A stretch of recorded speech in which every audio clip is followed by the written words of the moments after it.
guys. Our mics are on. I think for real, it's happening. Yeah. What's up, QXC? How's it going, Wolf? You ready for this? I'm ready for this. So We're doing ready. a ready Yes, handshake. This is the ready handshake. We just came up with it right now, Yep. actually. It's it was pretty hard to come up with, though. I have a diagram. Oh, we don't have the note passing paper. Oh, yeah. Well, I guess we'll have to do something about that during the break. Can we pass this box? I don't know what this is. That box is actually a stand. Sometimes you can put things on it like this. It makes them a little bit higher. Can I balance this pen? No, it can't balance it. That was I failed. pretty bad. I'm disappointed. Can you balance it? Try it.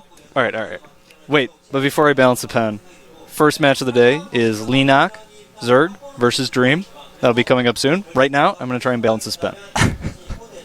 Go for it, man. It's actually not possible. It is actually impossible. Thanks to our sponsors, Pepsi and G-Skill, by the way. Can you balance a pen on top of that G-Skill? Go for it. Oh, wait. No, that's not actually a real thing. That's just in the... That's just No, I know. I mean, like, but if you, like, bounced it on that, it looked like it was bouncing on top of G-Skill. Oh, I see what you meant. Yeah, but it would have covered all of it. Yeah. Oh, balance the pen. All right, you owe me $20. I'm, like, kicking the desk and making it fall over. It's not working. All right, I owe you $20. Seriously, guys, though, we were just messing around. We're actually casting the GSL. This is Code A. And, wait, we're casting? Yeah. I thought we were just balancing pens. No, yeah, we're on camera. This is really happening. Oh, all right, This cool. isn't a test run, QXC. People on the internet are, like, posting tweets about it. And posting on Team Liquid saying we're crazy. All right, so here's the brackets. Dream versus Leenock is our first match, obviously. Noble S versus Tassar will be after this. All of these matches will be today, by the way. Bonbons versus Puzzle. I just said Bonbons in a really weird voice. And Happy versus ASD will be the last match of the day. So we've got every Terran matchup, actually, today. Indeed, I'm excited. The last time I casted, I think there was only one matchup with Terran in it. There's a lot of PvP, a lot of PvZ, but we're going to hit the whole range of things here. TvZ, TvP, TvT, PvP. Yeah, whatever. PvP is going to be in there. It'll be a little quick game. Yeah, you know? just pound those out real quick. We can do Blink against... make sure to follow GOMTV at Twitter. That is twitter.com/GOMTV. Check it out. You can get more information about them as they release it. Yep. Also go to m.gomtv.net on your mobile phone. Check that out. You know, if you got a smartphone, you want to watch your VODs on your smartphone on the subway, maybe. What does the mobile phone thing actually do? It lets you watch VODs? Yeah, it actually is like the entire GOMTV site squeezed into a little page, and you can look at the VODs, you can look at the schedule. So let's take a look at, this is our Terran player for the first match. Dream on the team MVP. The people he played so far, I Am Ready and OGS Lovesick. Yep. And he 2-0'd and 2-1 them. And upcoming in the round of 8, he's going against Leenock. A little known fact about Dream is he actually knocked out FXO Moonin in the Code 8 qualifiers to get here. So, and he also beat Ace in the Code 8 qualifiers. True, yep. Very, very exciting game. I think I saw there was a mothership and like PFs and nukes. It was pretty crazy. It was crazy. I'd highly recommend if you guys come down here, if you can go to the Code 8 qualifiers, even if you're not going to play them, just watch. You can stand behind people's computers as long as you're not yelling in their ears and stuff. Now here's Leenock. He took out Hope Torture 2-0. Hope Torture was a really good Terran back in the earlier seasons. He's kind of fallen down. He's actually streaming on Team Liquid now, playing on the NA server. He's just trying to figure stuff out. I don't know what he's doing, man. I'm not sure. He also took out Yoda 2-0. Yoda known to drop mules at inappropriate times in TVZs. Yoda, quite a good player. I'm not sure who he went through at the qualifiers. I actually don't remember either, because I think during that time I was just watching you guys play, so I didn't really pay attention. I think he played earlier in the day. But yeah, Leenock's actually really patient, Zerg. He plays really, really good CPT right now. Let's take a look at the map list here. Belshire Beach, Terminus RE, and Zelnaga Caverns. Belshire Beach I haven't played too much. I think it's a Zerg-favored map. And I think Terminus and Zell could both... Terminus, maybe either. Zell, I would say, is a little Terran-favored. I would agree with that. It's very difficult when the Terran controls the middle of the map for the Zerg to be very mobile, especially if they have the watchtowers. Yeah. PF at the gold on Zelnaga is very strong. Yeah. Belshire Beach is a map that we've pretty much only seen in the GSL and the GSTL. Yeah. For any of the foreigners who have been playing in tournaments, you probably haven't really practiced it much at all. I know I've only played it very little. But it is a very nice, it's a pretty map. Yeah, it is very pretty. Like, I see Belshire Beach, and I want to take a vacation there. I do too. Do you want to go together? All right, man. Let's go next summer. Can we do the handshake? We can do that. We need to come up with an actual handshake. Yeah, we do. We need to go behind the Parent Trap handshake. That's what we need to do, man. And the loading screen, so we'll be jumping in the game 1 second here. A few more than 1 second. Okay, actually. so like 10 seconds. 1 seconds. It's actually like 12.6 seconds. Don't correct me.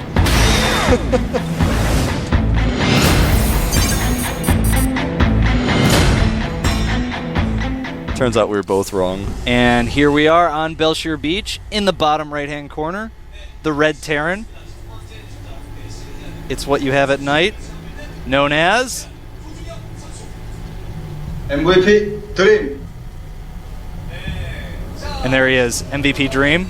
Isn't he dreamy? Oh, he's adorable. Woo! Splash.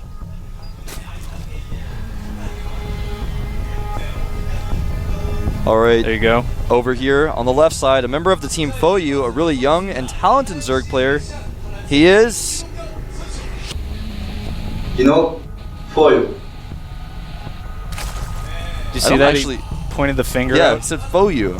Foyu. For me, man. Bam! That splashes. It's dramatic. Sounds like a splash of Pepsi to me. It does. It does sound like a splash of Pepsi.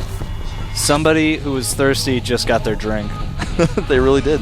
This map is actually really interesting because I think it is the only map in the GSL and GSTL that you can actually wall in with just one barracks and a supply depot. That's right. On Tal'Darim Altar, I think there was a time where you could do it.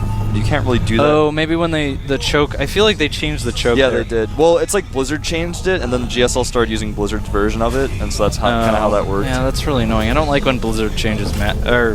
Well, I don't know. Sometimes they make good changes, sometimes they make bad changes. Yeah, I think Blizzard's really trying to figure things out right. I actually respect what Blizzard's doing because I think they're trying to change maps in such a way that the community likes it and Yeah, it helps and- everyone. I mean, it's a hard thing to do. The It's community's extremely difficult. very picky. So, interesting thing here, I would imagine Leenock is basically in the position so far that he predicted. 0 scouting information, except that there is no add-on, and from Leenock we do see Hatch first, very fast extractor, and a very early spawning pool. Usually we're seeing Zergs do this more and more because it helps fend off basically any kind of any pressure. Very early speedlings, very good at that. It's very true. I'm thinking Dream's most likely going to be going for Reactor Hellions. He's going to start his factory here on the high ground. That's a good choice. One thing to note, if the Zerglings do push up next to the supply depot there, they will not see the factory. If you built it a little far back, sometimes you accidentally build it too close to the wall, the factory gets spotted. They know what you're doing, and then they blind counter you, but it's not blind because they just scouted you. Exactly. Isn't that crazy how that works? Yeah, it is crazy how that works. It's Leenock- not... Oh, sorry. I was just going to say that Leenock actually did a really good job with his drones there, checking to make sure that there wasn't any sort of bunker shenanigans going He on. actually didn't leave an Overlord at his natural, which is actually really strange. Well, the reason why you don't leave it there is because there's nowhere to really hide it where Marines can't get it, because there's already that high ground area. If you build a factory there, or if you just lift up your barracks, it gives vision, and a lot of Terrans like to do that right now. It's kind of been something that switched a little bit on this map. Wait, what are you talking about? So there's that little position over there. We'll get a shot in a second. Or you can see where that Overlord is right there on the screen. Yeah. If you put it there, the Terran can just lift up a barracks and get vision of it and kill it. So he does have one Okay. near the natural, Okay, but so it's... you actually don't actually know what I'm talking about. Oh, okay, maybe Okay, not. so what I was talking about is usually the Zerg leaves an Overlord at their natural. Oh, their so they can natural. see if a bunker is building, because a hatchery has really low vision. Right. And Leenock didn't do that. Yeah, he did And drones instead. which That's is all I was weird. commenting on. Yeah. Yeah. Yeah, Okay, 'cause we have an understanding now, QXC. you were explaining that. I was like, that actually isn't what I was talking about at all. You're like, the Zerg can see if he floats a barracks. That doesn't make any sense. So 2 Hellions moving out right now. He did go for that reactor opening. Yep, Reactor Hellion, and the Leenock knows. He knows what's up. 2 Hellions that early. There's only one build that it could be. Has Leenock seen that he's expanded? I'm not sure if that Overlord did peek in, sees the expansion. So both players actually have a very good idea of what the other is doing. We're probably not going to see. Some games kind of come down. It's like if you can deny scouting from your opponent long enough, you can do something kind of crazy that catches them off guard, like 6-port Banshee. But right now, both players very in tune with what the other is doing. Exactly. Leenock actually made a spine crawler and then canceled it, or as it was finishing, and now is making a second one just to make sure, because he saw 2 extra Hellions. He wants to now have that spine crawler because it's 4 instead of 2. He doesn't want to overcommit. He does have his queen in a decent spot here. The Hellion's going to try to run in and do some damage, but nice positioning by Leenock. Yeah, this is... I'm not sure if Dream has seen speed being done, but basically at this point, any kind of harass becomes extremely risky by Dream. Just by poking in that far, he's liable to get surrounded by speedlings. And you can actually see, instead of trying to kill the lings, Leenock is going for a counterattack into the natural. It raises supply depot. Oh, Dream. Oh, man, no. Dream is in so much trouble now. He's actually going to lose the Tech Lab researching stim. Cannot be repaired, and he's actually going to take out a lot of these SCVs as well, but with these Marines and Marauders coming in. That's really damaging. That sets behind the timing that's going to come out with stim being delayed. He's got to rebuild that Tech Lab, taking a lot of damage. And in the main, there we get a shot of it. The Hellions actually doing a little bit of damage, but I'm not liking Dream's position right now. Yeah, right now, he is 11 workers down. Not a spot you want to be in. Of course, like you said, that stim delayed. He had to rebuild the Tech Lab, and during all of that, wasn't building any units from that barracks. Can you do a Control R? Control R, there you go. Workers killed. So, wait. Is that Dream? Leenock killed 5 workers? I think it is, because I think some workers died. So, yeah, Leenock did kill 5 workers with the that Hellion harass, which is pretty nice. And Dream did not get any kills with the Hellions. Right, the workers. Yeah, the Hellions just basically went in, got caught by lings, did a bit of damage. We didn't see most of that, but didn't do any significant economic damage. One thing to note, because Leenock decided to make those lings instead of early drones, if Dream had defended that, he actually would have been quite ahead, because all those lings weren't drones. They don't do a whole ton of damage. Taking out the Tech Lab, getting out stim, killing some SCVs, very good for Leenock. Indeed it was. Now, during all of this, a Spire has been started, a third base, or rather, excuse me, a third hatchery has been started as well. It's going to help him wall off against any pressure, but not only that, he's going to have a lot more production. He doesn't want to take that third base just yet because he knows Dream's behind, and Dream, this is the kind of timing where Dream wants to be aggressive to make up for what he's already lost. Certainly he's trying to run in here, but this time Dream raises the depots, not going to let those lings get in his base a second time. Not going to make the same mistake twice. And I'm not really sure about Leenock's decision to put the hatch in his base. I think he's playing maybe overly cautious, and that could be because of his opponent, just specifically against Dream. He's not going to put that hatch out, but he has good vision of the map. If we go, well, we can't control, but if you go to Leenock's vision, if you kind of look at what he sees, he's basically got Overlords, Creep, and Lings covering his whole side of the map. He sees everything that's going on, and he'll have plenty of time to react to it. Exactly. Leenock's one of those players that plays really patiently, loves to get those extra hatcheries. He doesn't want to take a third base too soon. He plays very defensively. He knows he did some damage, just wants to play a safe game. But I agree, in this case, he's playing maybe a little too safe, but he doesn't necessarily know it. He only knows what's going on his side of the map. And part of the reason why QXC and I both think he's playing a little too safe is because he could take a third base because he sees that no pushes are coming because he has entire vision on his side of the map. And did he get burrow? He did, actually. He wanted to burrow some banelings earlier, but Dream spotted them. We didn't get a shot of them. They had to retreat. Is burrowing some at the gold. Oh, there are some burrowed banelings in the gold line there. And that's one of those moves that could pay off, could not pay off, but if it does pay off, it'll be huge. I think he just loaded SCVs into that bunker. Yeah, he did, actually. Yep, he's got 2 SCVs in that bunker. SCV's not actually the best combat unit from the bunker. Back at the natural, some Marines are going to walk over banelings.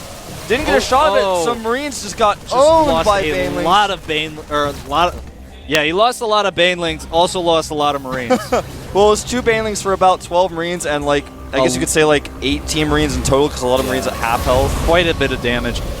Dream really behind on his tech right now. He needs to get medevacs. He really needs a Raven. I'm not gonna lie. I know a lot of Terrans. That is the race that I'm talking about.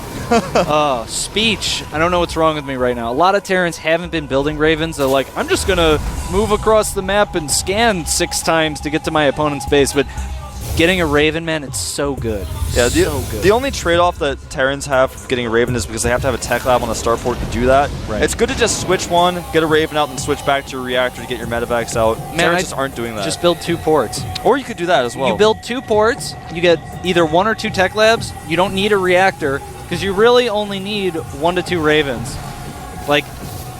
You could get Hunter Seeker, which is what I'm going to start testing around with and fooling with, but just for banelings, you just get 1 Raven, you're all set. You've got 2 ports, you can make medevacs, it's no big deal.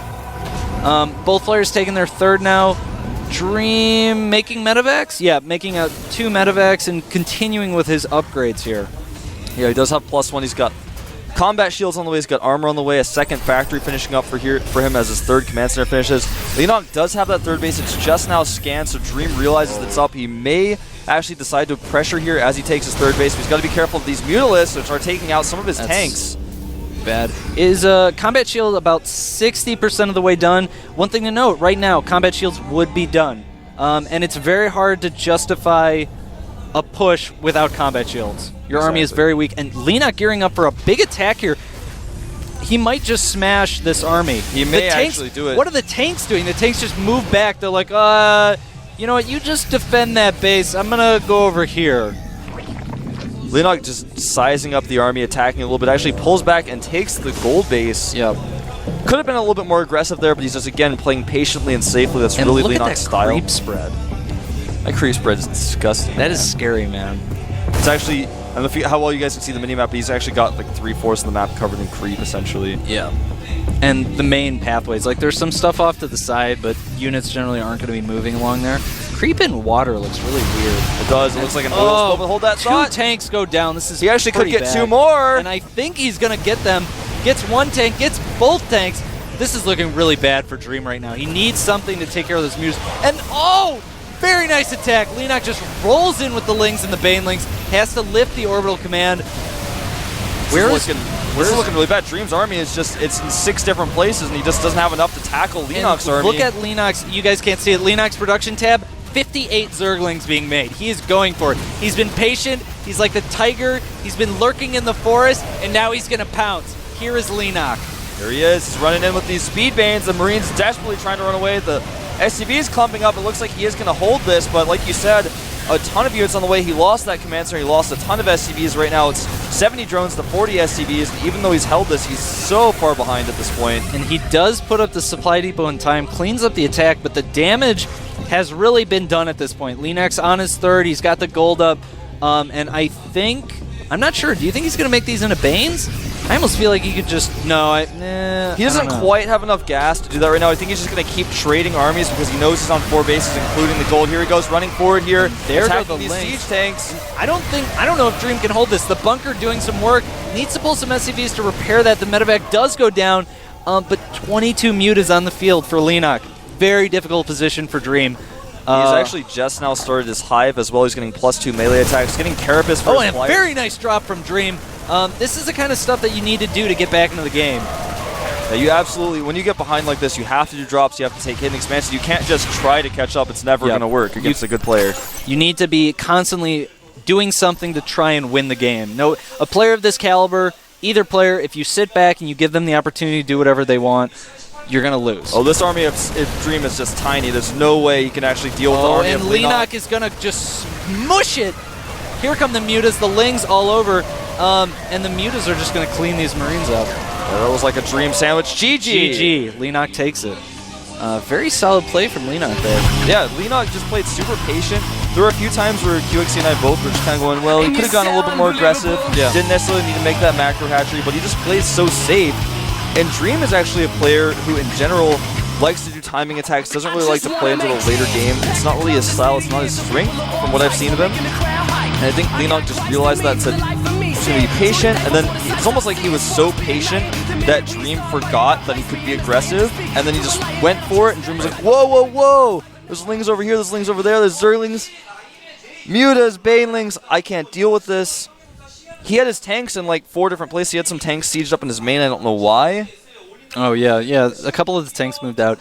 Part of the problem there is, it's like, it's hard to notice these things are happening when you're the observer because you see both players' vision. But if you look at Dream's vision there, it was just like his base and then blackness. He had no idea the big attacks were coming. He didn't know where to position his units.